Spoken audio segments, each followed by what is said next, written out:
Have you ever wondered what it would take for the world to accept something as ominous as the mark of the beast described in the book of Revelation? It might seem far-fetched, something out of a distant dystopian story.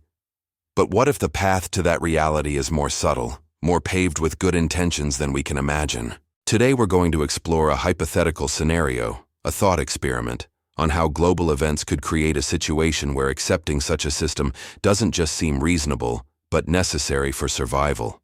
This isn't about fear, but about understanding the power of circumstances and the importance of holding on to our faith and principles, no matter what challenges arise. Let's start with a scenario that feels increasingly familiar: economic instability. Imagine a world where the financial systems we rely on begin to crumble, not overnight, but a slow, grinding erosion. Hyperinflation makes your savings worthless. The cash in your wallet can barely buy a loaf of bread. Banks fail, and global markets are in a state of constant panic. People lose their jobs, their homes, their sense of security. The world is desperate for a solution, a way to restore order and stability. In the midst of this chaos, a new global economic system is proposed. It's presented as the ultimate solution: a single unified digital currency. Think about the sales pitch. It would be stable, secure, and efficient. It would eliminate black markets, stop financial crime, and ensure that everyone has access to a reliable financial system. It sounds like a perfect answer to a world in crisis, doesn't it?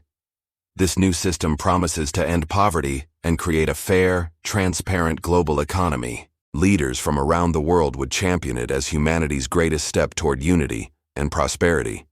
They'd say, "We are finally fixing the broken systems of the past. This is for the good of all people." Initially, this digital currency is optional. You can link it to your existing accounts, use it on your phone. It's convenient, and early adopters are rewarded. But as the old systems continue to fail, using this new currency becomes less of a choice and more of a necessity. The government starts distributing aid and social benefits exclusively through this digital platform. To get your stimulus check, your unemployment benefits, or your pension, you have to be on the system. It's a gentle push, framed as a way to ensure help gets to those who need it most, quickly and securely. This is where the idea of a mark, or a unique identifier, comes into play. But again, it's introduced with the best of intentions. To prevent fraud and ensure that only you can access your funds, a biometric identifier is proposed. It could be a simple, painless scan of your hand, or a tiny biocompatible chip implanted just under the skin. The marketing would be brilliant. It's the ultimate in security, they'd say. No more lost wallets, no more stolen credit cards. Your identity and your money are a part of you, completely safe. It would be sold as the next evolution of convenience, just like smartphones or contactless payments were. Now let's tie this back to the biblical narrative in Revelation 13, which says that no one could buy or sell unless they had the mark. In our scenario, this isn't a sudden, harsh decree. It's a gradual transition.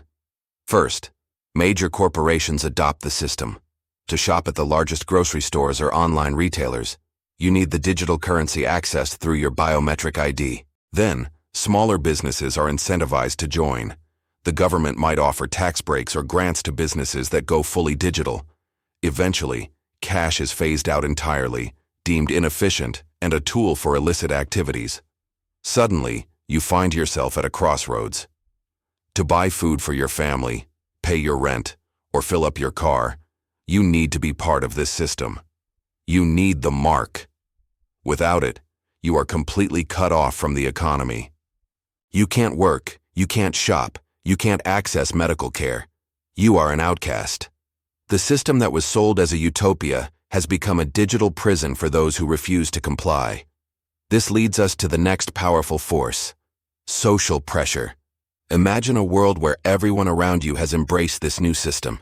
Your friends, your family, your neighbors, they all see it as progress. They might look at you with confusion or even pity.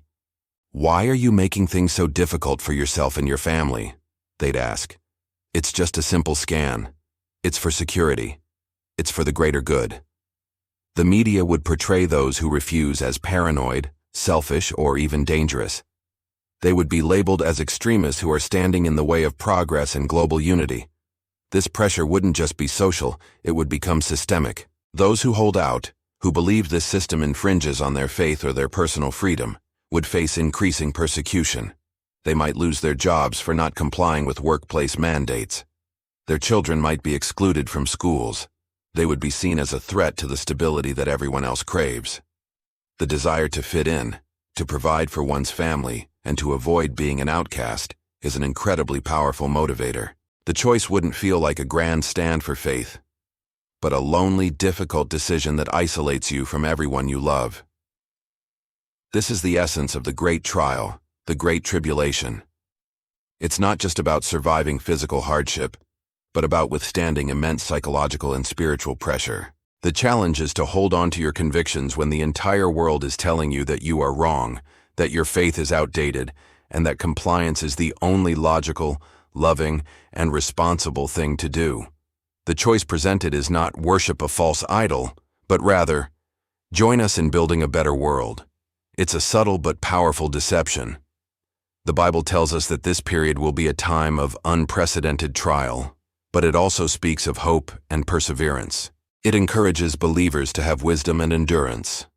This thought experiment isn't meant to predict the future exactly, but to highlight the kinds of pressures we might face. It serves as a reminder to strengthen our faith now, to ground ourselves in timeless principles of truth and love, and to build communities that support one another. When we understand the potential sequence of events, economic desperation, a promised utopian solution, the gentle push of convenience, and the powerful force of social conformity, we can see how even the most unthinkable scenarios can become reality. The key is not to live in fear of the future, but to live with wisdom in the present. It's about discerning the difference between genuine progress and systems that demand we compromise our ultimate allegiance. It's about remembering that our true security and identity are not found in any worldly system, but in our relationship with God. Thank you for joining me on this deep dive.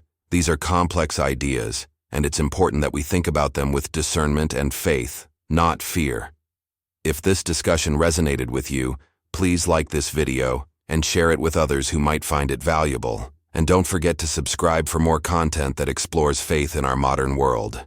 Stay strong, stay hopeful, and anchor yourself in what is true and eternal. See you next time.